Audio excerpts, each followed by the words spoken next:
Students, welcome to our channel. ఈరోజు ఈ వీడియోలో మనం intermediate first year chapter 4 complex numbers and quadratic equations ఈ చాప్టర్ ఇంట్రడక్షన్ గురించి నేర్చుకుంటున్నాం.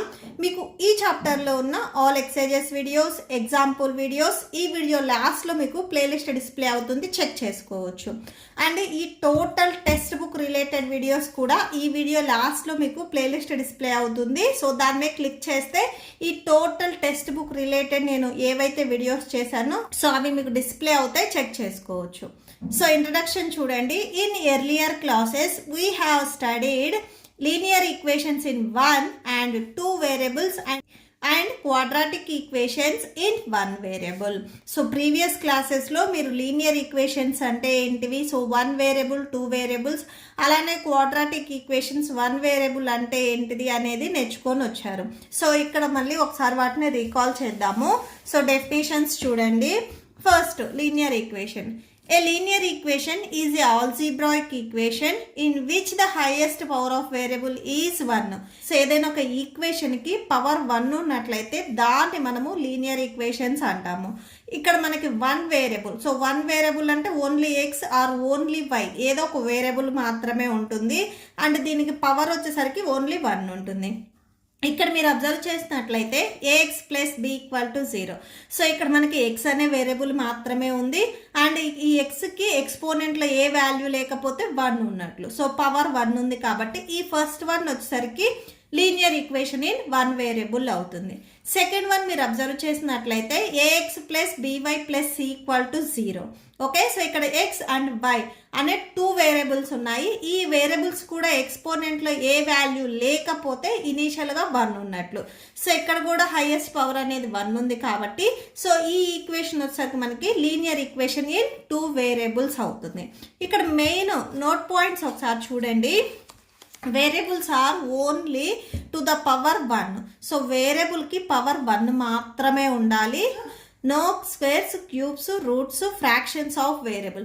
సో వేరియబుల్కి స్క్వేర్స్ కానీ రూట్స్ కానీ ఫ్రాక్షన్స్ కానీ ఏమీ ఉండకూడదు. సో అలా లేనట్లయితే వాటిని మనం లీనియర్ ఈక్వేషన్స్ అంటాము. సో ఇక్కడ ఎగ్జాంపుల్ చూడండి. Suppose 2x plus 5 equal to 0 అని ఇచ్చారనుకోండి. ఇక్కడ ఎక్స్ అంటే 1 వేరియబుల్ మాత్రమే ఉంది. ఈ ఎక్స్కి ఎక్స్పోనెంట్లో 1 ఉన్నట్లు. సో మనకి ఇక్కడ హైయెస్ట్ పవర్ అనేది 1 ఉంది కాబట్టి ఈ ఫస్ట్ వన్ లీనియర్ ఈక్వేషన్ అవుతుంది.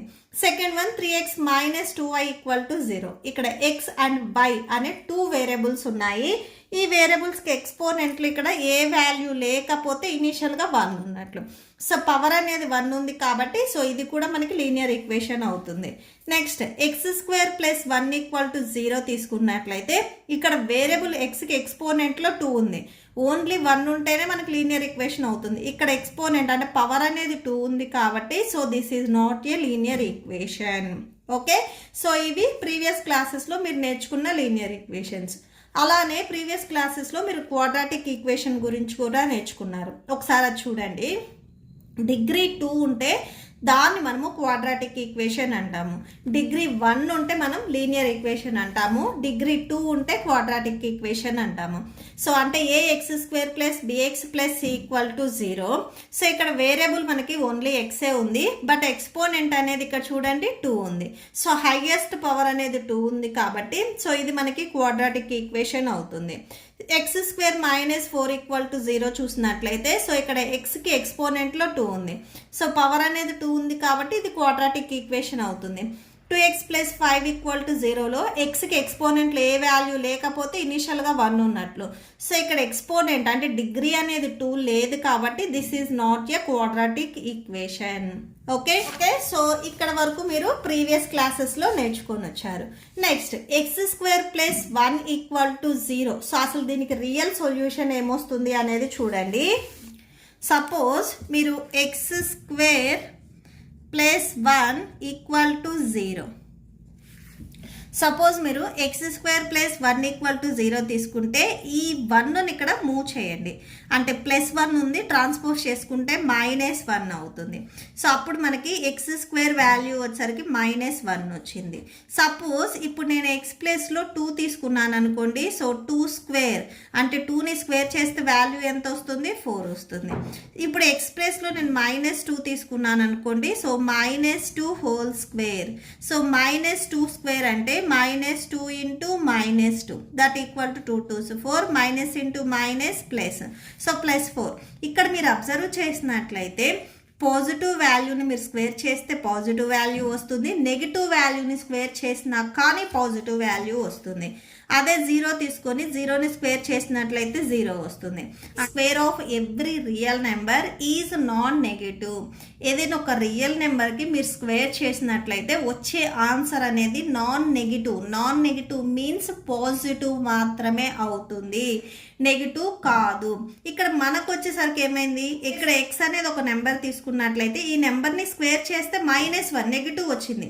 యాక్చువల్గా మీరు ఏ రియల్ నెంబర్ తీసుకున్నా కానీ స్క్వేర్ చేస్తే మనకి పాజిటివ్ వాల్యూస్ మాత్రమే వస్తాయి.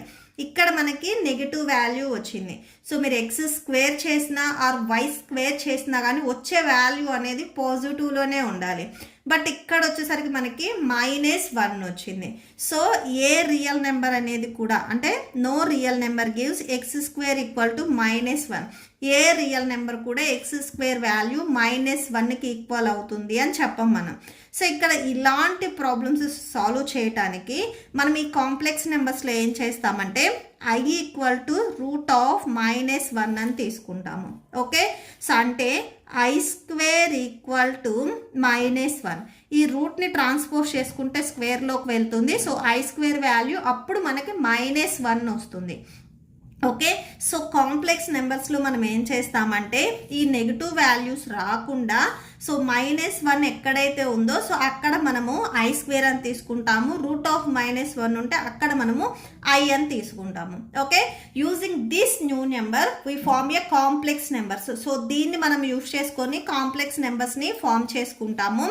సో కాంప్లెక్స్ నెంబర్స్ మనకు వచ్చేసరికి a + bi or a + ib ఈ ఫార్ములా మోడల్లో ఉంటాయి. సో ఇక్కడ మనకి a వచ్చేసరికి రియల్ పార్ట్ అవుతుంది. a = real part. And next b =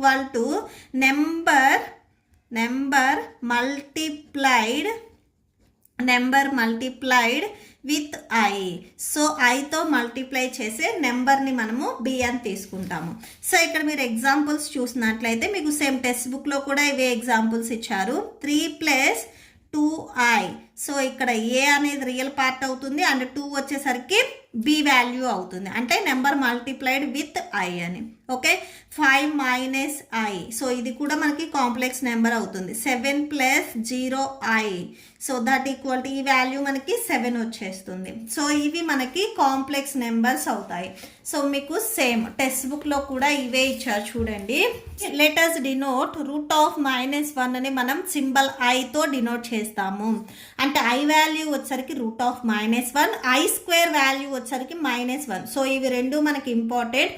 i value మనకి √(-1), i² value -1. So this means that i is a solution of equation. So i అనేది ఇక్కడ ఈ ఈక్వేషన్కి సొల్యూషన్ అవుతుంది. సో ఇక్కడ సేమ్ నేను ఇప్పుడు ఎగ్జాంపుల్స్ చెప్పినవే 2 + i3 -1 + i3. సో యాక్చువల్గా కాంప్లెక్స్ నెంబర్స్ వచ్చేసరికి మనకి a + ib or a + bi ఈ ఫార్ములా మోడల్లో ఉంటాయి. సో నెక్స్ట్ చూడండి, ఫర్ ద కాంప్లెక్స్ నెంబర్స్ని మనం జెడ్తో డినోట్ చేస్తాము. z = a + ib. ఇక్కడ a అనేది మనం రియల్ పార్ట్ అని చెప్తాము అండ్ ఈ ఏని మనం ఎలా డినోట్ చేస్తాము అంటే రియల్ పార్ట్ ఆఫ్ z అంటే REZ అని డినోట్ చేస్తాము. ఓకే, సో ఇక్కడ Z is equal to A plus I B ఈ మోడల్లో ఉన్నట్లయితే ఏని మనము రియల్ పార్ట్ అంటాము. దీన్ని డినోట్ చేసేటప్పుడు real z of, so real z అని డినోట్ చేస్తాము. అండ్ బీని వచ్చేసరికి మనము ఇమాజినరీ పార్ట్ అంటాము. దీన్ని వచ్చేసరికి మనము ఇమాజినరీని షార్ట్ కట్లో IM, so imaginary of z అని డినోట్ చేస్తాము. ఓకే, సేమ్ ఇక్కడ కూడా సేమ్ మనకి ఎగ్జాంపుల్స్ ఇచ్చారు. Z is equal to 2 plus i 5 ఉంది అనుకోండి. So real part of z అంటే ఏ వాల్యూ వచ్చేసరికి ఇక్కడ 2 అండ్ ఇమాజినరీ పార్ట్ వచ్చేసరికి బి వాల్యూ వచ్చేసరికి 5. ఓకే, సో 2 కాంప్లెక్స్ నెంబర్స్ ఉన్నాయనుకోండి, మనం ఇక్కడ Z1 Z2 అని తీసుకుంటాము. Z1 equal to A plus I B, Z2 equal to C plus I D. So ఇలా 2 కాంప్లెక్స్ నెంబర్స్ తీసుకుంటాము.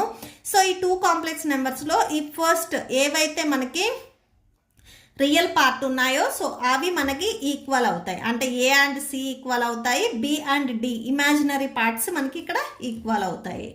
ఓకే, సో నెక్స్ట్, సో దీనికి ఒకసారి మళ్ళీ డెఫినేషన్ చూడండి. A number of the form a plus ఐబి where a and b are real numbers. So form వచ్చేసరికి మనకి a plus ఐబిలో ఉండి ఏ అండ్ బి వచ్చేసరికి real numbers is called complex number. ఇక్కడ ఏని మనము రియల్ పార్ట్, సో ఏని మనం రియల్ పార్ట్ అంటాము. దీన్ని మనము డినోట్ చేసేటప్పుడు so real part of z అని డినోట్ చేస్తాము. అండ్ బీని వచ్చేసరికి మనము ఇమాజినరీ పార్ట్ అంటాము. ఈ బీని మనము ఇమాజినరీ పార్ట్ ఆఫ్ జెడ్ అని డినోట్ చేస్తాము. Okay, so next equality of complex numbers. అసలు కాంప్లెక్స్ నెంబర్స్ ఈక్వాలిటీ, సో ఇప్పుడే నేను చెప్పాను. 2 కాంప్లెక్స్ నెంబర్స్ తీసుకున్నట్లయితే ఒకటి Z1 ఒకటి Z2 తీసుకున్నట్లయితే ఏవైతే ఫస్ట్ మనకి రియల్ పార్ట్స్ ఉన్నాయో సో అవి ఈక్వల్ అవుతాయి, అంటే A1 A2 ఈక్వల్ అవుతాయి. ఇమాజినరీ పార్ట్స్ B1 B2 వచ్చేసరికి మనకి ఈక్వల్ అవుతాయి. సో ఇదే మీరు ఎగ్జాంపుల్స్లో చూసినట్లయితే Z1 equal to 2 minus IY, Z2 equal to 2 plus 3I ఇచ్చారనుకోండి. సో Z1 Z2 ఈక్వల్ అయినట్లయితే వీటి real parts and imaginary parts కూడా ఈక్వల్ అవుతాయి, అంటే x ఈక్వల్ టు 2 అవుతుంది, y వాల్యూ వచ్చేసరికి మనకి 3 అవుతుంది. ఓకే ఓకే, సో అవి మీకు complex numbers. Algebra of complex numbers. So algebra of complex నెంబర్స్లో ఎడిషన్ అండ్ సబ్ట్రాక్షన్ అంటే డిఫరెన్స్, మల్టిప్లికేషన్, డివిజన్స్. సో ఇవి ఆల్రెడీ మీరు 8th క్లాస్లో నేర్చుకొని వచ్చారు. Closure law, commutative, associative, so distributive law ఇవన్నీ మీరు ఆల్రెడీ ప్రీవియస్ క్లాసెస్లో నేర్చుకొని వచ్చారు. అక్కడ వచ్చేసరికి మనకి ఏ అండ్ బితో ఉన్నాయి, ఇక్కడ మనకి Z1 Z2 Z3తో ఉన్నాయి. సో ఫస్ట్ చూడండి closure law. So closure law వచ్చేసరికి ఎడిషన్లో Z1 ప్లస్ Z2 వచ్చేసరికి మనకి కాంప్లెక్స్ నెంబర్స్ అయితే for all complex numbers Z1 and Z2. Okay, so వాటి ఎడిషన్ కూడా మనకి Z1 Z2లో ఉంటుంది. Next commutative law. So 2 complex నెంబర్స్కి మనం కామిటేటివ్ లా యాక్చువల్గా మీరు బిఫోర్ క్లాసెస్లో వచ్చేసరికి a plus B equal to b plus a, ఇక్కడ ఏ ప్లస్లో Z1 బి ప్లస్లో Z2 ఉన్నాయి. సో ఫార్ములాస్ వచ్చేసరికి సేమే, బట్ ఇక్కడ Z1 Z2 ఉన్నాయి. అసోసియేటివ్ లాకి మీకు 3 నెంబర్స్ ఉంటాయని ఆల్రెడీ తెలుసు. So Z1 Z2 Z3. So Z1 plus Z2 of plus Z3 equal to Z1 plus Z2 plus Z3. Okay, so ఇది మనకి associative law. Next existence of additive identity and additive inverse. So ఇవి కూడా ఉన్నాయి. So ఇవన్నీ వచ్చరికి మీరు previous క్లాసెస్లో నేర్చుకున్నవే. నెక్స్ట్ ఎడిషన్ తర్వాత next difference means subtraction. So సబ్ట్రాక్షన్లో కూడా ఇక్కడ మనకి కాంప్లెక్స్ నెంబర్స్ సబ్ట్రాక్షన్ ఉన్నాయి. Next multiplication of 2 complex numbers, ఇక్కడ కూడా సేమ్ అంతే, క్లోజర్, కామిటేటివ్, అసోసియేటివ్. సో ఇవన్నీ ఉన్నాయి. Next distributive law. Next division of 2 complex numbers. So 2 complex నెంబర్స్ని ఎలా డివైడ్ చేయాలి అనేది కూడా ఇక్కడ ఇచ్చారు. సో 2 కాంప్లెక్స్ నెంబర్స్ అంటే మనకి Z1 అండ్ Z2 రెండు ఉంటాయి. Z1 by Z2 equal to Z1 into 1 by Z2. Okay, so ఇవి division of 2 complex numbers. So ఇవన్నీ వచ్చేసరికి మీరు ఆల్రెడీ ప్రీవియస్ క్లాసెస్లో నేర్చుకున్నవే. నెక్స్ట్ ఐడెంటిటీస్ కూడా ఇక్కడ ఏం లేదు, A plus B whole square ఇదే ఫార్ములా ఇక్కడ Z1 అండ్ Z2 ఉన్నాయి. A plus B whole square equal to A square plus B square plus 2ab. A ప్లస్లో Z1 అండ్ బి ప్లస్లో Z2 ఉన్నాయి, సేమ్ అవే ఫార్ములాస్. ఇక్కడ కూడా సేమ్ అంతే. a minus b whole square formula, a plus b whole cube formula, a minus b whole cube formula, a square minus b square same అవే formulas ఇక్కడ z1 and z2 ఇచ్చారు. So ఇవి మీకు problem solve చేస్తే మీకు ఈజీగానే అర్థమవుతుంది. That's it. So మీకు ఈ వీడియో నచ్చితే ప్లీజ్ లైక్ చేయండి, మీ ఫ్రెండ్స్కి షేర్ చేయండి అండ్ మన ఛానల్ని సబ్స్క్రైబ్ చేయండి. ఇప్పుడు మీకు ఈ వీడియో లాస్ట్లో ఈ చాప్టర్లో ఉన్న next example videos and exercise videos display అవుతే చెక్ చేసుకోవచ్చు. Thank you and thanks for watching.